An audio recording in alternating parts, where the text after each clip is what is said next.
पाकिस्तानी साईराम, मासाहेब Jijau, Chhatrapati multi-state आणि इतर छोट्या मोठ्या ज्या टपऱ्यात, ह्या टपऱ्या सुद्धा आता नीट झाल्या पाहिजेत. आणि या माझ्या गोरगरीब शेतकरी, कष्टकरी, शेतमजूर, मोलमजुरी करणाऱ्या माता भगिनी यांना त्यांची पहिना पै आणि माझ्या भगिनींचे लग्न, कुणाचं घराचं काम थांबलेलं आहे, कुणाचं लग्न थांबलेलं आहे, कुणाच्या शेताचे काम, कुणाला आजार झालेत, शुगर बीपी झाल्या, बरोबर.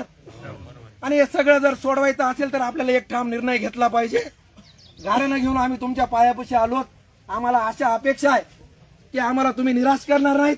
आमच्या प्रश्नासाठी आमच्या सोबत तुम्ही सांगा त्या पद्धतीनं, तुम्ही सांगताल त्या मार्गदर्शनानुसार.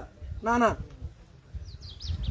आदरणीय दादांनी आपल्याला सांगायचं, आपण सगळ्यांनी मिळून ते ठरवायचं, लाखोच्या संख्येनं तिथं यायचं आणि सरकारला झुकतं करून दादाच्या माध्यमातून आपल्या पदरामध्ये यश पाडून घ्यायचं.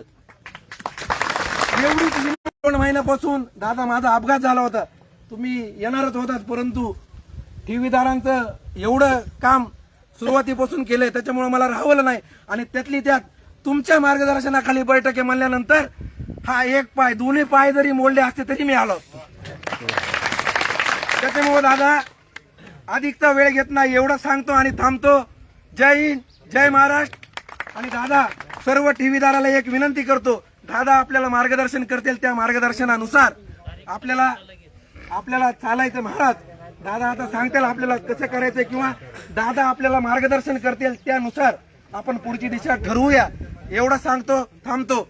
ठेवीदार एकजुटीचा विजय असो. बडो दादा तुम आगे बडो, हम तुम्हारे साथ हैं. जय भवानी, जय शिवाजी. डॉक्टर बाबासाहेब आंबेडकरांचा विजय असो. छत्रपती संभाजी महाराज की जय. जय भवानी, जय शिवाजी. पैसे आमच्या हक्काचे, नाही कुणाच्या बापाचे. पैसे आमच्या हक्काचे, नाही कुणाच्या बापाचे. जय भवानी, जय शिवाजी. मनोज दादा जरांगे पाटील तुम आगे बढो, हम तुम्हारे साथ हैं. दादाला विनंती करतो, दादाने मार्गदर्शन करो.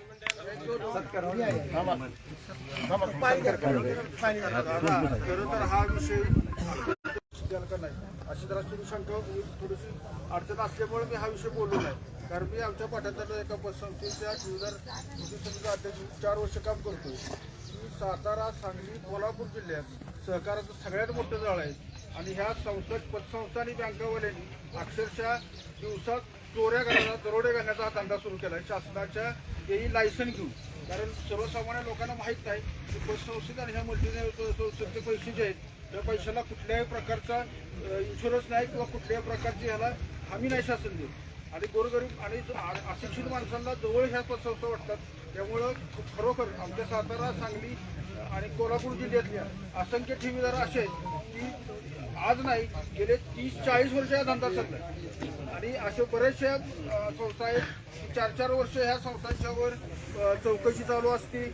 आणि ह्या सगळ्याला राजकीय वर्ग असतं आणि ह्या लोकांच्या घेतलेल्या पैशातनं ही लोक एवढी माजलेली आहेत की सगळ्यांची तोडं बंद करतात. हा माझा अनुभव आहे. तर दादा ही माझी 1 नंबर विनंती आहे, आपण पाटण भागात आल्यानंतर मी या सगळ्या विषयाची आपल्याशी समक्ष चर्चा करेन. तर कृपा करून आपण ह्या विषयावर थोडंसं लक्ष घातलं तर बऱ्यापैकी ह्या लोकांना कुठतरी दिला सांगेल. एवढं बोलतो आणि थांबतो.